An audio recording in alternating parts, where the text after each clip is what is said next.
Today on Mormon Times, ease the tension in your home, discover how to develop a real work ethic in your children, keys that will motivate and excite them to do a job well done. The world is not only hungry for food, but they're hungry for beauty. Former Tabernacle Choir singers traveled to the jungles of Guatemala to share the beauty of music with the saints there. It was a first for the Quechua-speaking members there. And a mega wedding ×5. Meet one family who had 5 children get married in the temple all on the same day. We'll talk with the parents to get details.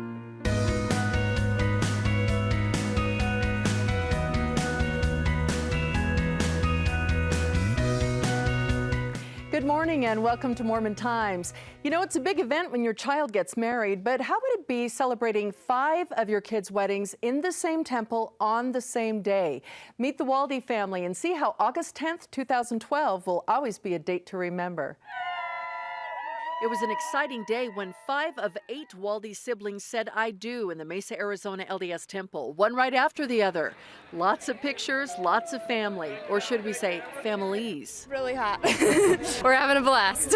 I'm all red and I'm dripping, but we're married, so woo! But their story begins months ago when the Waldy Quintet got engaged within 2 months of each other. Jillian and Walker first dated in high school. Megan and Bradford are in school at Oxford and fell for each other at an opera. I was worried, that it wouldn't feel special, but everybody's been really good at choosing what is important to each person and making sure that can still happen in some way. Brooke and Todd are nursing students. Sydney and Doug look like they enjoy a little fun. And Emily and Will got engaged first at Disneyland. Everybody kind of has their own different personalities, so we all wanted to make sure our invitations were our own. They did, and there were lots of them. About 1,500 to 1,800 announcements went out, and several of the guests got an invite from all 5 of the Waldy children. It was definitely an exercise in compromise. All the couples would meet once a week on Skype. When are you getting in town? And obviously, part of the reason we did the mega wedding is because we couldn't afford to do 5 weddings. And we've had friends call and let me loan you tablecloths, let me loan you centerpieces. The mega reception was held in an airport hangar museum. All 5 couples had their own area. You can see everybody's individual taste, so they did a great job. Everyone pitched in. Mom, Kristen Waldy, made 4 of the cakes, and Jillian's aunt made the 5th. They included all the traditional festivities, including the father and bride dance. And in Doug's case, he shared a sweet moment with all 3 of his girls. Today has been the greatest day that I can remember in ever. Well, I feel like it's about time. We've been worried about some of them for Rob. For the grandparents and everyone, it was truly a day to remember. It's been fabulous. We're happy, we're thrilled, our kids are happy, and it's as good as it gets. Great day, and in fact, the parents, Doug and Kristen Waldy, were married in the same temple 30 years ago this summer. And they're joining us now via Skype to talk about this incredible occasion. First, congratulations ×5. That is just an amazing story. And I have to say, well, first of all, have you finished attending all the open houses and things that come after the wedding reception? We did. We just finished our final one on Saturday. Oh, so nice. We're back home trying to get life back together. Well, I have to say, I'm really impressed at the spirit of cooperation between all these kids. I'm sure that was a real sacrifice for some to think, well, I've got to share my wedding day, my special day with all my other siblings. Yeah, the sacrifice was such that they had to make a decision early whether they're going to participate. But as the event kept going forward, the momentum built and the excitement built, and by the time the day came, everybody was completely engaged, and it was a fabulous event. It looked like a wonderful occasion. How would you describe, as parents, getting to be there in the temple on the same day with all of your children getting married? And they did this one right after another, is that right? They did. We had a couple hours break in between.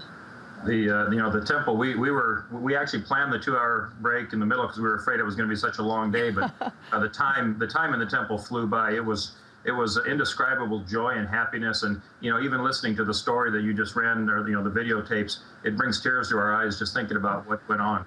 It was a great day.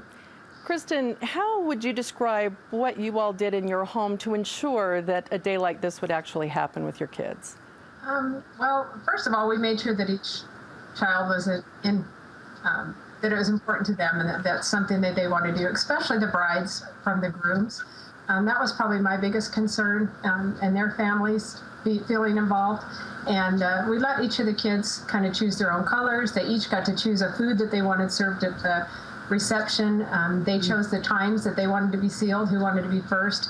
And our kids were very good about letting those girls make the first choice. And a temple marriage was always something that they were brought up believing this is going to happen for me. I'm going to have this. Definitely. Yeah, absolutely. Yes. They've been engaged in the gospel from from the moment they were born, and they've all been active and participated. We've caused them to be involved in our own personal callings, and they've seen the sacrifice that it takes to be a member of the church, and to really be engaged. And so they knew they wanted to continue in this lifestyle, and they prepared to be in the temple, and it's fabulous for us to have them there. Oh, wonderful. And I imagine it's brought a close family even closer, sharing all these great things together on one day. Thanks so much, Doug and Kristen. What a great family you've got. Oh, thank you. Thanks for sharing with us. Well, recently the church translated our hymn book into a Mayan language called Quechua. Former members of the Mormon Tabernacle Choir and others traveled to remote villages in Guatemala to perform these songs for the people there. We'll have that story coming up. And create calm in your home by teaching your kids the joy of work and dependability. Our parenting experts will give you the tools that you need to pull it off. The Ayers right after this.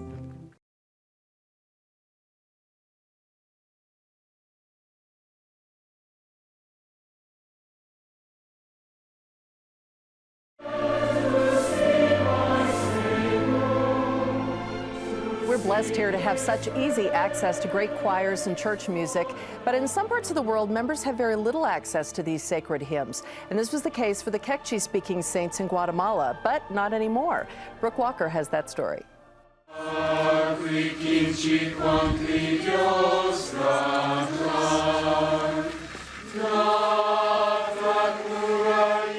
A familiar hymn sung in a somewhat unfamiliar language. Saints in Guatemala were given a rare treat when several LDS members from the United States banded together to form a choir. Their mission? To sing the sacred music of our church in the Quechua language.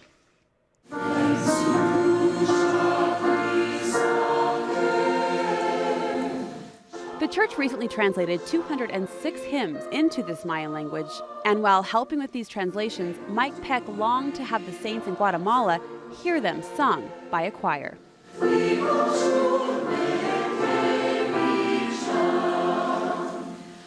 After having realized how good the translations were coming out, that was what really fired up the desire in me to want to share these translations and these hymns in a meaningful way.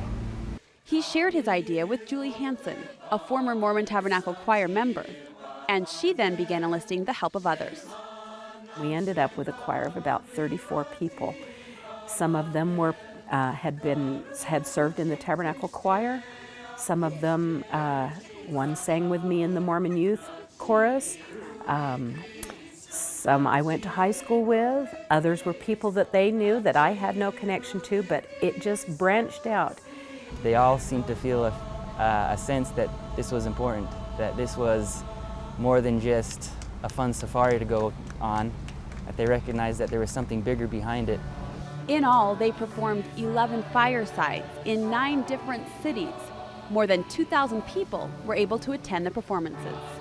They'd never heard a choir before in a live setting, and so this was just a wonderful experience for us and for them.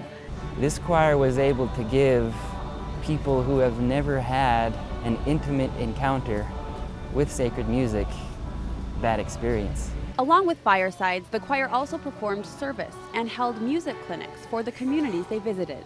With more than 12,000 Quechua-speaking saints, there was a tremendous need for this new book.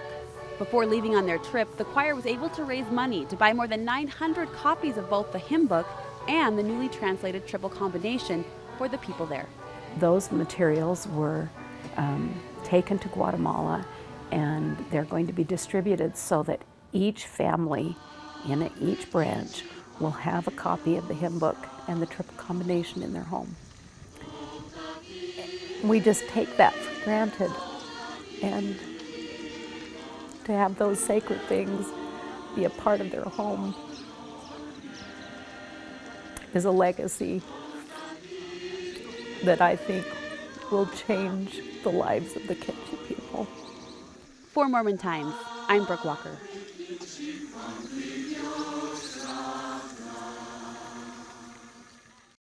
What a great story. Coming up next, raising a righteous family, teaching children the value of hard work and a job well done. Our parenting experts Richard and Linda Iyer will share their insights. And as football season gets underway, we talk with former professional player Chad Lewis about life off the football field and how he's giving back to those in need.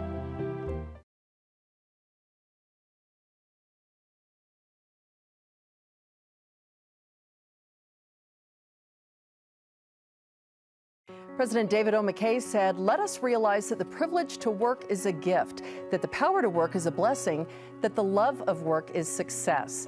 We all know the importance of good hard work ethic, but how do you teach that to your children?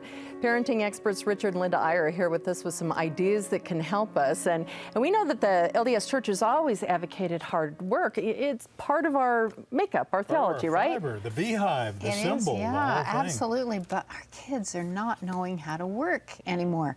I mean, we make life so easy for them. And I mean, obviously, there are a lot of parents that do a great job. But it's boy, worse. It's worse this generation than ever, Michelle. Why do Kids you are so think? entitled.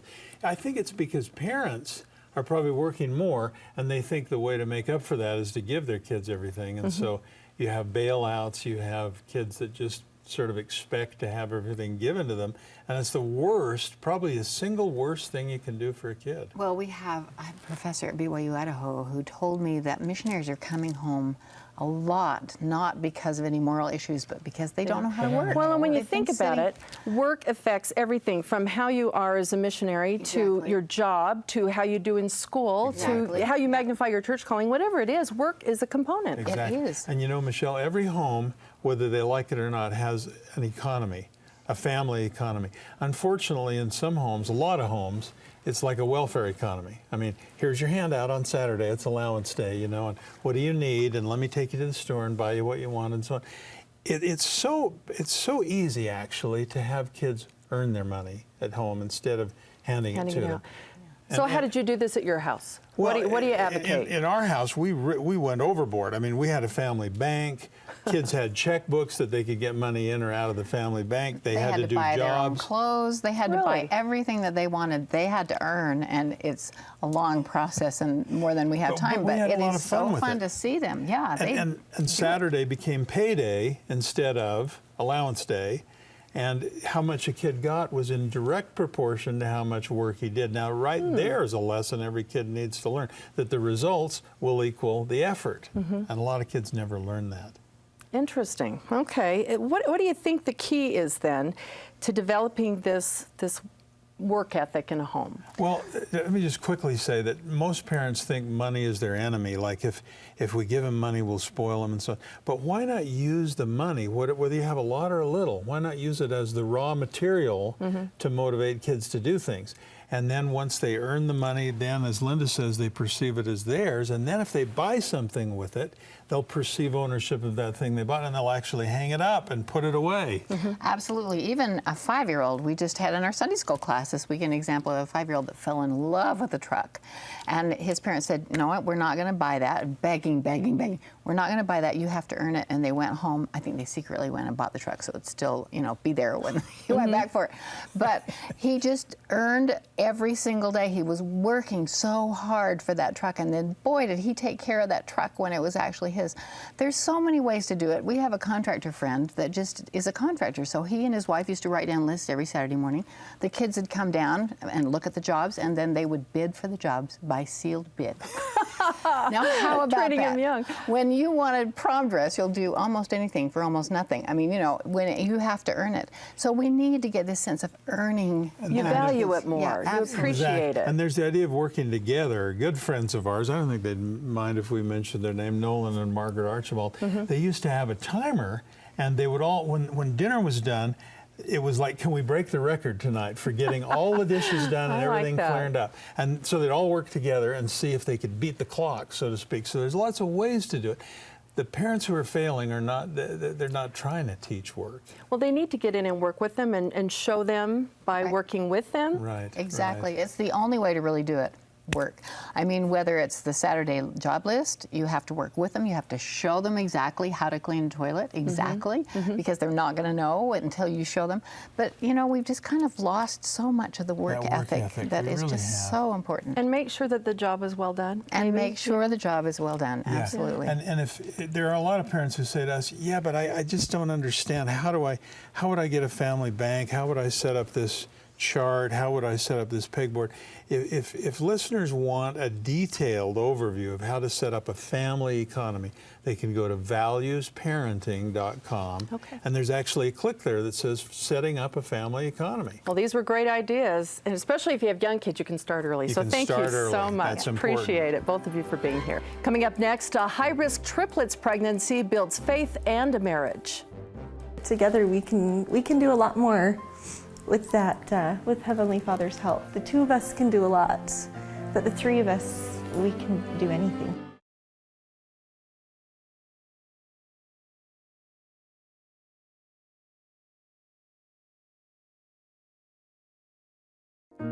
Surround yourself with greatness. It's a concept that former BYU and professional football player Chad Lewis believes can serve anyone well. He also believes in the importance of giving back to the community. Here's his story. As a high school football player, I wanted to play college football, so I had a dream. The chance was very slim. I knew the deck was stacked against any walk-on, especially as a skinny tight end. I was going to have to lift like crazy and get bigger. Within 6 months, I was given a scholarship, and that changed the course of my life in dramatic ways. I had dreams, fantasy dreams, of playing in the NFL, but it was never tied to reality because I was so skinny. I certainly didn't look like an NFL football player. I didn't play like one, and it took a lot of work. I was lucky. I played for 9 years, and when I was finished playing in the NFL, I was finished. And when I walked off that field for the last time, it was glorious. One of the things about being a football player is that there's a real feeling among pretty much all of us that we need to give back. And it's pretty cool to see how many guys have charities. And that's something that most guys really love. We're in Africa, Mount Kilimanjaro. It's pretty cool.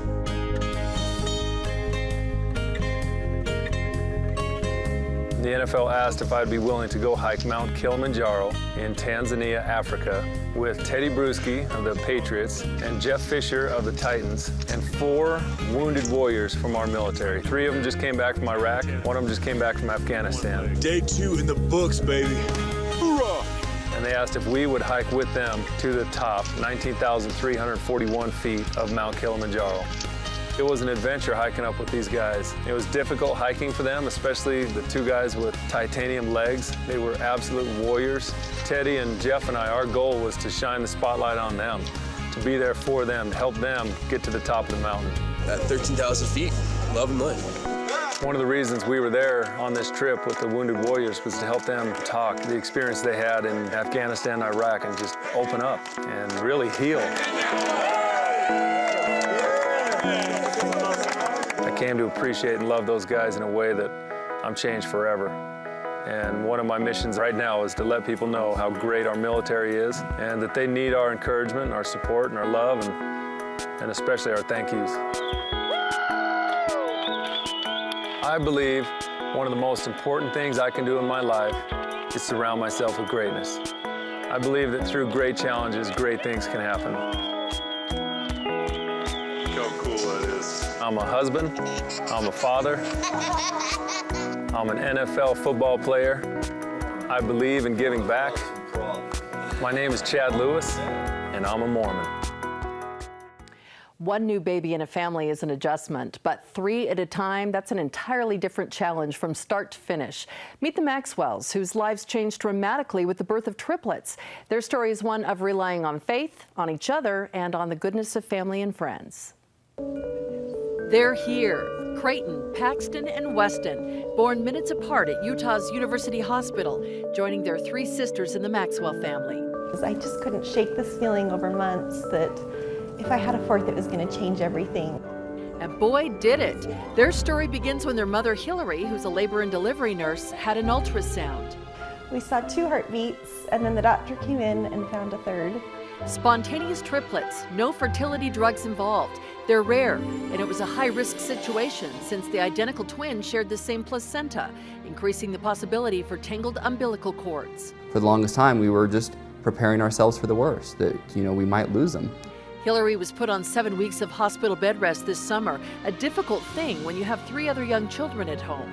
It was really hard to figure out how they were going to do it and how Mark was going to be Mr. Mom and work and continue to be able to take care of them. Friends and neighbors also came to the rescue. One of the biggest blessings we've had. It was. It's amazing to see a family pull together when they have to. Despite the challenges and Hillary's temporary Bell's palsy after delivering, they say it was a pregnancy filled with spiritual experiences, and they received confirmation that they were meant to go through this, no matter what the outcome. If nothing else, it was a very humbling experience to be on this end of all you can do is just have faith, and I felt very strongly that the Lord knew I was stronger than I thought I was. On August 3rd, that faith was put to the test. I was terrified. We were excited. We knew that the children had made it this far, and we were at that point where they were coming. Teams of doctors, nurses, and specialists helped these 3 brothers safely enter the world at 32 weeks along. I joked we had our own wing for the Maxwell boys because they took up so much time right there in that moment. The good news is the triplets are healthy, growing, and out of their incubators. It's going to take a village to raise these 3, and that's becoming very apparent because there's no way we're capable of doing everything they need. She's going to have to let people help her, and she's admitted that. She says, I will need the help. There's someone cheering for you that's a higher power. It comes to you, and the Holy Ghost confirms that, yeah, you can do it, and you will be okay. It'll be tough, but you will be okay. And you'll come out of it a stronger person, and I think we both felt that. The blessings just continue to come, and we just continue to be amazed. Well, the babies will likely be in the hospital until their due date at the end of September, but when they do come home, Hillary was told to plan on 30 bottles and 30 diapers to get the 3 babies through each 24-hour period the first 3 months. Tired just thinking about it, but best wishes to them. They're an amazing family. Well, thanks for joining us today on Mormon Times. You can go to our Facebook page at Mormon Times TV for more great content. Have a wonderful day.